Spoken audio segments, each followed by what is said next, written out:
Et bonjour. Et bonjour. Bon, la suite, partie 2.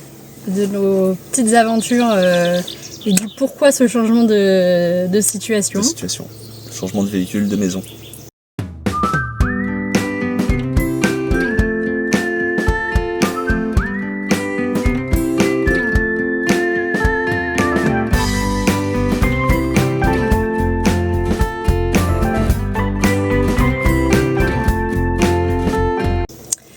Donc on en était à nos 2 jours de repos à la bouée en face d'un port, au besoin de sortir le bateau. C'est ça. Donc on a passé nos 2 jours déjà pour décompresser et pour chercher cette fameuse fuite d'eau qui, je le rappelle, à la bouée, l'eau ne remonte pas. Et là on a vraiment profité de ces 2 jours-là pour vérifier d'où pouvait venir l'eau et si elle remontait effectivement. Que ce soit au port ou que ce soit à la bouée, l'eau ne remonte pas. Donc là, c'est... On comprend pas. On comprend pas. Ça vient pas d'un passe-coque, ça vient pas de la quille, ni des boulons de quille. Donc là, c'est l'incompréhension totale. Là, on sait pas du tout d'où ça peut venir. Donc on décide de quand même continuer, d'avancer. Bangan nous trouve un autre spot pour le lundi. Ouais. Je sais plus, c'était quoi, 10 Quiberon, je crois. Ouais. Quiberon, on avait 8 ou 9 heures de navigation de prévu. Donc c'était une journée plutôt cool. 10. Oh, 10 parce que je me rappelle t'avoir dit c'est 10 heures. Et voilà, bref, on était à 10 heures de navigation. Donc on part le lundi matin. Il fait beau, on avait checké la météo évidemment. Le temps devait être un petit peu plus fort que d'habitude. Bon, il devait y avoir des petites vagues, mais sans plus. Et le vent, on devait avoir du 20 nœuds. Bon, 20 nœuds, c'est pas énorme, mais pour avancer, c'est pas mal. Donc on largue les amarres, on passe le chenal. Le chenal, c'est à peu près une demi-heure. Ouais. Et arrivé à la sortie du chenal, on passe les bouées. Bouée rouge et bouée verte. Et là, ça a fait comme dans Bienvenue chez les Ch'tis. Chez eux, c'était un rideau d'eau passé le Nord-Pas-de-Calais. Là, on a passé les 2 bouées. C'était grosse rafale, 40 nœuds et vague. Mais alors, petite vague de 1 mètre, mais toutes les secondes qui venait taper contre la coque du bateau. Donc c'était... on les prenait sur le côté en fait, il y avait beaucoup de courant, des vagues très rapprochées. Bon bref, on se fait secouer quoi. On se rend compte que les conditions sont pas celles que la météo annonçait. Bon, c'est pas grave, ils ont le droit de se tromper. Et bon, c'est un peu chiant. Ça surprend quoi. Ça surprend parce que du coup le bateau est ting, il part un petit peu dans tous les sens. Et du coup, Fifi, toi tu restes à l'intérieur pour vérifier l'eau. Ouais, puis déjà je me sens pas bien parce que moi la gîte régulière comme ça, de côté, je suis pas à l'aise du tout. Hein. Vraiment je me sens pas bien, je suis stressée donc je dis à Morgane en fait dès ce moment-là, je lui dis écoute, désolée mais moi je tiens pas 10 heures de navigation dans ces conditions météo, ça va pas, je suis stressée, je suis pas malade hein, mais boule d'angoisse quoi, donc je lui dis je peux pas dans ces conditions, pas 10 heures quoi. Du coup, pendant la navigation, moi je cherche un nouveau port et toi tu checkes l'eau. Et moi je redescends et couper puisque on quitte à naviguer. De toute façon, on s'est dit qu'il fallait naviguer il fallait de la gîte pour voir d'où venait l'eau. Et alors là, pour le coup, on est servi en gîte. Donc je me dis, ok, c'est le moment. Allez, je rouvre les parquets, je remets les tuyaux en l'air pour voir. Je trouve une piste parce que je vois qu'il y a en fait un retour d'eau de mer, donc le peu d'eau de mer salée que j'ai pu goûter lors de la 2e nave. Je sais d'où elle vient, c'est pas grave, c'est vraiment une toute petite remontée d'eau. Tout simplement, c'est logique, quand on gîte, les passe-coques prennent de l'eau de mer rentre dans les passe-coques et donc ça vient s'écouler dans les tuyaux en fond de cale. Donc ça c'est cool, c'est rassurant, mais je prends le temps de mesurer et en fait je me rends quand même compte qu'il y a 3 cm toutes les 20 minutes. C'est pas énorme, c'est gérable, j'arrive à l'écoper, j'arrive à sécher régulièrement. Mais c'est pas normal. Mais c'est pas normal et zut quoi. Et cette eau douce, pour le coup, je peux identifier l'entrée d'eau de mer, mais pas d'eau douce. Donc on ne trouve toujours pas cette fuite. Je suis secouée dans tous les sens, la caisse de Minus tombe, il y en a partout. Mila commence à avoir mal au ventre.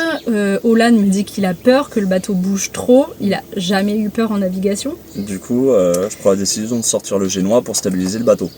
Voilà. Donc je sors le génois, difficilement parce qu'il y avait quand même du vent et des rafales. Mais je sors le génois et puis je le bloque au bloqueur comme d'habitude quoi. On fait 10 minutes comme ça. Et au bout de 10 minutes, on se prend une rafale de 50 nœuds dans le génois, donc sachant que notre génois il fait 80 mètres carrés. C'est une petite voile, hein, quand même. On se prend dans cette grande rafale dans le génois, et le génois se débloque. Sans raison. Donc, une feuille de papier face au vent. Voilà, comme ça. Le génois branle-ballant dans tous les sens. Donc le bateau suit le mouvement. Donc le bateau suit le mouvement, il part complètement en cacahuète. Donc déjà que les enfants avaient peur, là c'est pire. Je crie pour qu'elle vienne m'aider parce que j'étais sous le pilote auto à ce moment-là. Et je crie pour qu'elle vienne m'aider à enlever le pilote auto et se mettre face au vent. Imaginez l'angoisse, parce que je suis à l'intérieur en train de gérer l'eau, en train d'essayer de rassurer les enfants. Alors moi déjà je suis pas du tout à l'aise.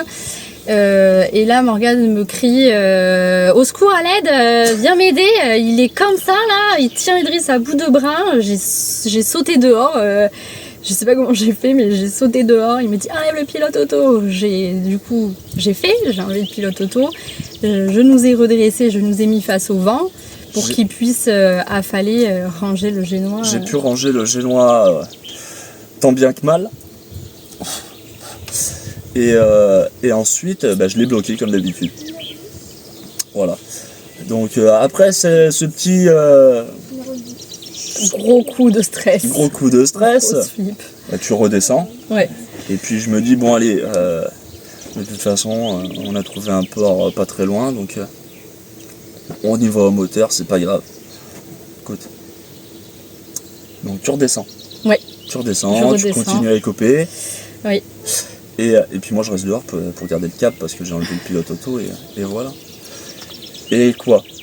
Allez. Et une dizaine de minutes après, une rafale s'engouffre dans le génois qui était enroulé. Et le libère. Qu'on peut dire ça comme ça. Le libère et le déchire. Bon, un génois sur ce bateau-là, c'est à peu près 4000 €, neuf. Bon, au-delà de l'argent, ça fait drôle quand le génois s'ouvre tout seul, quand tu lui as rien demandé, et que ça recommence. Une feuille face au vent, et le bateau, pareil. Ting, ting, ting. Ah il suit le mouvement, ça... Donc, là, cette fois-ci, je gueule. Viens m'aider! Pareil, elle a ressauté, m'a remis face au vent pour que je re-range le génois qui était déchiré. Et cette fois-ci, je le bloque. Mais je le bloque 2 fois pour pas qu'il ressorte. Le fait qu'il soit déchiré, en fait, on l'a pas remarqué tout de suite. Vous vous doutez bien que ça bouge dans tous les sens et qu'on ne se rend pas compte. En fait, le génois, on s'en est rendu compte après au port. Arrivé à Piriac. Ça, on vous le dira. Voilà, on vous racontera ça après. Donc du coup, on range le génois, voilà, et elle me dit c'est pas possible, faire quelque chose. Alors je trouve un port, donc le port de Piriac. Il était à une demi-heure de l'endroit où on était. Donc tu les as appelés, tu leur as dit qu'on avait une voie d'eau et qu'on avait besoin de se mettre au port, savoir s'ils avaient une place. Bon, ils avaient une place, parfait. Donc je prends la direction du port de Piriac. Donc la cadence s'intensifie. Donc là, le bateau, il prend la forme des vagues, quoi. Il part, il revient, il repart. Ah puis on les prend toujours de côté, Voilà. Y a rien à faire. On les casse pas, on fait pas du brise-lames, on les prend de côté. Donc là, le bateau il suit. Donc on a une demi-heure de Piriac, on prend la direction. Arrivé un peu avant l'entrée du chenal de Piriac, tu sors avec moi. On voit la digue. On voit la digue. Je lui dis, écoute, moi j'ai un bateau, j'ai pas un avion. Comment je fais pour passer par-dessus ces gros cailloux? Je vois pas l'entrée. Je ne voyais pas l'entrée. On voit pas de cardinal, on voit pas de bouée, on voit pas d'entrée. On voit la digue. Rien du tout. Et là, 5 minutes après que je te dis ça, un bateau moteur nous coupe devant, pleine balle, et prend la direction du port. Et lui nous a bien fait peur aussi parce que je peux vous dire que vu à la vitesse où il allait, il a rajouté de la vague. Déjà, et puis on s'est dit non mais route de collision quoi. Enfin c'était hyper. Bon, il savait ce qu'il faisait heureusement. Voilà. Donc on le suit. On arrive à l'entrée des 2 bouées de signalisation. Et là, y a autant, je me rends compte qu'en fait, il y a autant de vagues et de vent dehors que dans le port. Ah ouais, vraiment le port, pas très abrité. Alors, plutôt bien abrité en temps normal, mais là, les conditions météo sont assez intenses. Et pour le coup, il y a vachement de courant dans le port. Il y a même des vagues dans le port. Alors, du courant dans le port, on a vu. Mais les vagues, vagues dans le port, on n'avait pas vu encore. Et voilà quoi. Et le vent nous pousse pas dans le bon sens. Pas dans le bon sens. Il nous pousse direction la digue, lui. Le bateau, il s'en fout, il va direction les cailloux. Bon, on arrive à passer le chenal du port. Et en arrivant à l'entrée du port, en fin de compte, on a 2 petits poteaux. Enfin, 3 petits poteaux. Oui. 3 petits poteaux. Si tu prends à gauche, tu casses la quille. Parce qu'il y a un gros caillou. Si tu prends à droite, en fait, ça passe. C'est un barrage. Oui, c'est un barrage. Un barrage. Pour garder le niveau de l'eau. Bon, heureusement, j'ai pris le bon côté. J'ai vu une place devant moi.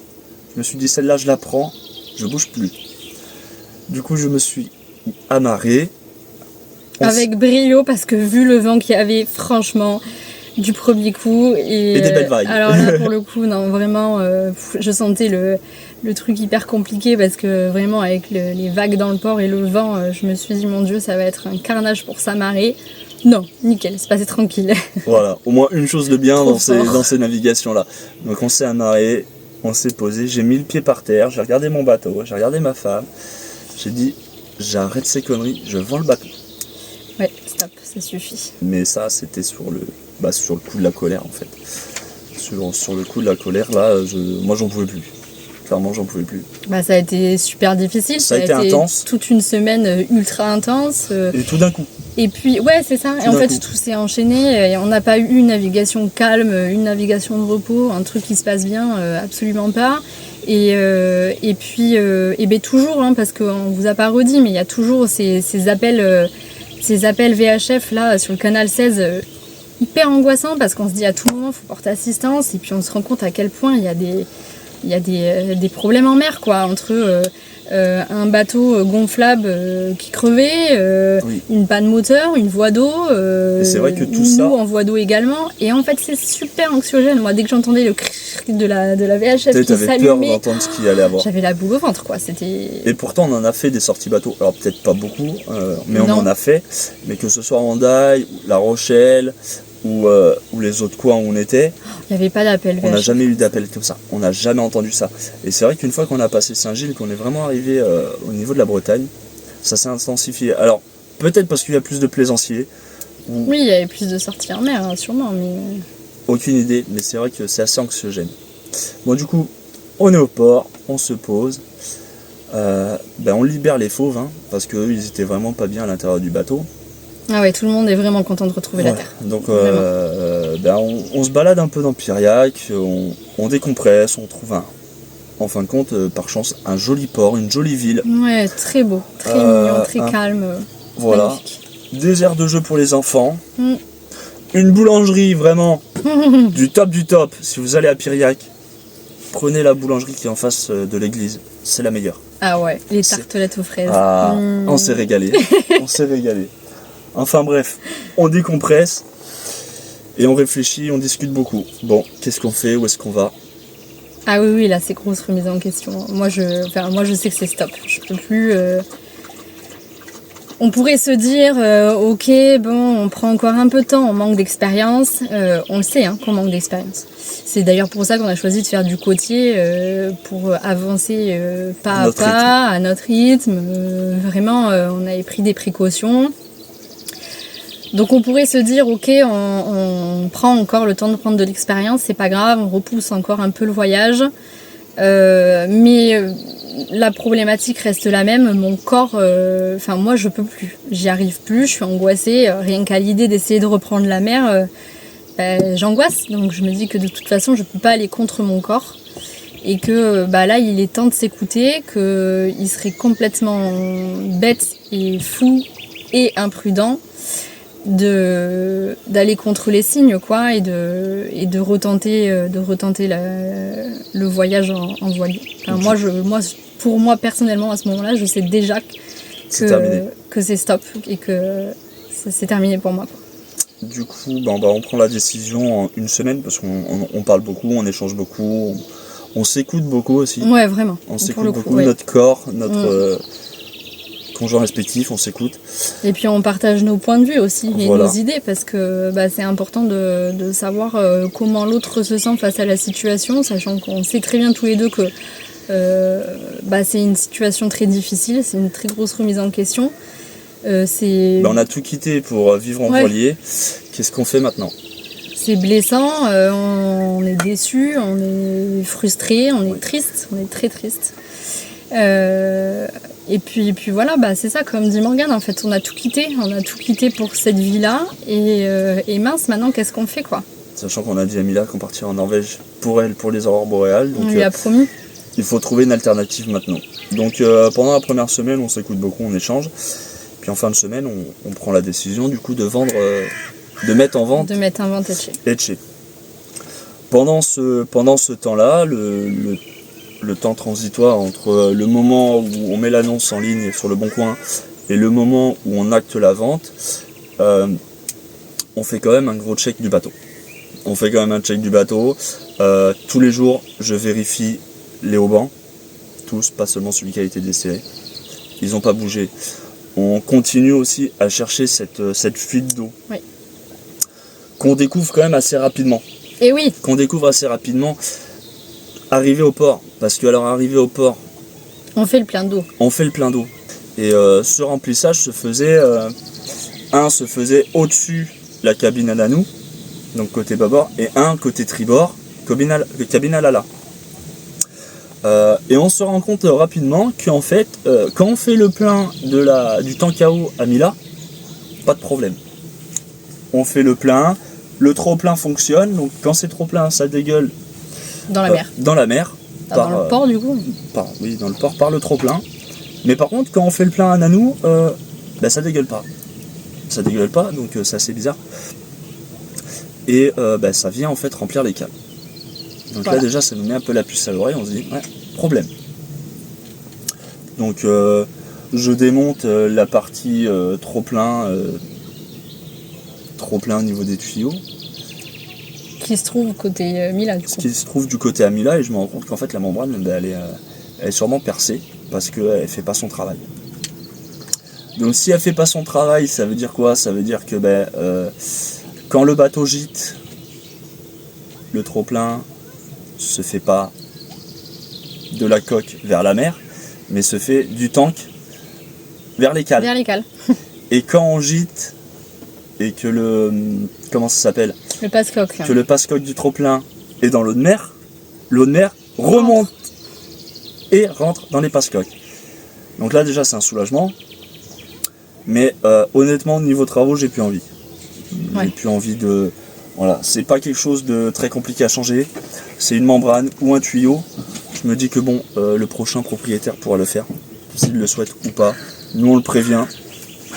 C'est voilà. Donc on met Etche en vente. Etche est vendu en une semaine. En une semaine. Alors dans ce temps, entre le moment où on prend la décision de vendre Etche, de le mettre en vente et le moment de la vente, se pose quand même la question de qu'est-ce qu'on fait ? Est-ce qu'on continue de voyager ? Est-ce qu'on retrouve quelque chose ? On retrouve une vie classique ? Encore une fois, moi, si je m'écoute, je peux pas stopper le voyage. C'est inenvisageable pour moi d'avoir tout quitté et de pas commencer à voyager. En fait. Moi, donc je me dis, Je me dis, moi, non, moi, je veux voyager. Moi, tant pis, coûte que coûte, je veux trouver une solution, mais je veux voyager. Toi, du coup... Moi, c'est l'inverse. J'en ai ras-le-bol. Je dis, écoute, c'est comme ça. Moi, je vais retourner à Maurice. Moi, je vais retourner chez moi. Je vais retrouver ma ville, mes copains, mon pays à moi, voilà, mon Béarn, et c'est bon, allez, stop ces conneries. Bon, en fin de compte, en réfléchissant bien, c'est quand même assez bête. Surtout maintenant, quand tu y repenses. C'est quand même assez bête de retourner chez soi alors qu'on a presque rien fait, quoi. Donc Et puis cette promesse qu'on a fait à Mila, c'est surtout ça aussi. Tu t'es dit non, j'ai promis à ma fille les aurores boréales. Donc il faut y aller. Voilà, finalement, il faut au moins faire ça. Donc quelle est la solution la plus pratique pour nous, la plus... Le meilleur compromis. Ouais, le meilleur compromis. Je commence à regarder les camions, mais les camions, il n'y a que moi qui ai le poids lourd. Du coup, Fifi est un peu compliqué, il faudrait qu'elle passe son permis poids lourd. Pour conduire au cas où, je sais pas moi, si je me casse une jambe ou si je suis malade, on sait jamais. Donc bon, pas de poids lourd. On regarde les vannes au départ. Oui. Les vannes très compliquées à trouver, pour nous, parce qu'on veut 4 places assises avec les ceintures de sécurité. Et oui. Et puis dans notre budget aussi, tant qu'à faire. Bon, on trouve pas. Donc on regarde camping-car. Et puis niveau couchage, clairement c'est ultra compliqué. Hein. Un van, même si maintenant il existe plein de choses. Alors il y a des super choses qui existent et qui auraient pu coller, mais absolument hors budget. Hors budget. Et puis voilà, c'est vrai qu'on se rend compte que le van c'est un peu juste quand même. C'est un peu juste. Donc on se tourne vers le camping-car, on trouve un camping-car. C'est celui-là. C'est celui-là. C'est celui-là. C'est celui-là. Chacun son lit. Donc les enfants ont lit superposé. Voilà, ça c'est important. Ils ont plus de cabine, parce qu'ils voilà, quand même ils avaient le luxe, on va dire, d'avoir leur cabine avec une porte, lit double, plein de place, tout ce qu'il faut. Donc on se dit que le minimum qu'on puisse faire pour eux, c'est qu'ils aient au moins un lit chacun. Voilà, hors de question de les faire dormir tous les deux dans le même lit. Ils ont besoin quand même de leur espace, bien plus petit, mais c'est chacun son espace. Ça c'est très important pour nous. Donc on a trouvé notre camping-car. Et ensuite, il a fallu déménager Etche voilier sur Etche 4 roues. Voilà. Et alors là, c'est sportif. Alors, passer d'une maison à un bateau, ça demande déjà beaucoup de tri, beaucoup d'efforts. Mais passer du bateau au camping-car... C'est pire. C'est pire. Parce qu'il n'y a pas que le problème de place. Il y a le problème de poids maintenant à prendre en compte. Alors, il fallait déjà faire attention au poids sur Etche, bien évidemment, à Etche bateau. Mais alors là, là c'est vraiment c'est primordial, c'est faire attention au poids. Hein. Donc, il y a un gros tri qui se fait à nouveau. Voilà. Et puis alors, on déménage pas avec un camion là du coup. Hein. On déménage avec le chariot du... Le chariot du port. Le chariot du port. Et notre chariot à nous. Voilà. Et puis bien sûr, on ne peut pas attendre que ce soit marée haute et que le ponton soit bien droit pour déménager. Hein. Donc, le déménagement a pris 3 jours. Popeye a joué de ses forces pour monter les chariots remplis là en pleine marée basse, en pleine chaleur. Pour aménager le camping-car. Ça a été c'est une expérience aussi. Hein. C'est ça. Donc voilà, peut-être que pour certains, pour les vrais marins, entre guillemets, c'est peut-être des choses anodines, ou c'est peut-être pas rien de grave. Peut-être que pour d'autres, c'est complètement fou ce qui s'est passé. En attendant, nous, voilà, c'est notre histoire, c'est notre choix à nous. Ouais. Et maintenant, vous savez pourquoi exactement on est passé de notre voilier Etche à notre camping-car. À notre camping-car, voilà. Mais on continue quand même direction la Norvège. Voilà. Ciao. À suivre. Salut. Ciao.